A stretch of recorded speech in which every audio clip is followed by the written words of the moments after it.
ஆனால் தலைவர் ஏன் இவ்வளோ கோவமாக இருக்காரு? ரோடு ஷோவுக்கு ரெடி பண்ணியிருந்த வண்டியை யாரோ பஞ்சர் பண்ணி விட்டாங்களாம்.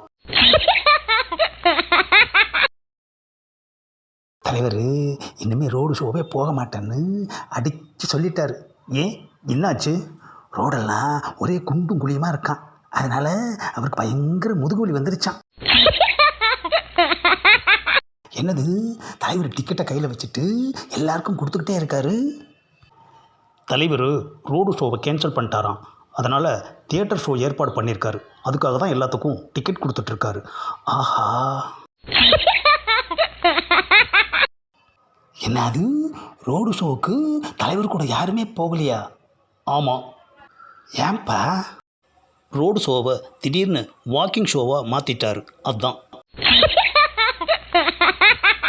ஆமாம், தலைவர் ரோடு ஷோவை கேன்சல் பண்ணிட்டாராமே. தலைவர் வித்தியாசமாக ஃப்ளைட் ஷோ அரேஞ்ச் பண்ணிட்டார். அதுதான். ஆமாம், ஏன் தலைவர் கூட்டத்துக்கு நடுவில் கையில் பெரிய ராடாக வச்சு காட்டிக்கிட்டு போகிறாரு? அது வேறு ஒன்றும் இல்லை. ரோடு ஷோங்கிறத ராடு ஷோன்னு தப்பாக புரிஞ்சுக்கிட்டாரு. அதுதான்.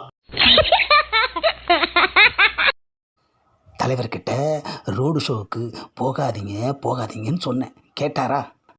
ஏன் என்னாச்சு? கடைசியில் ரோட்லையே நிற்க வச்சுட்டாங்க. ஆமாம், தலைவர் ஏன் விடிய காலையிலேயே ரோடு ஷோ வச்சுருக்காரு?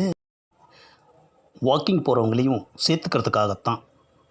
ஆஹா.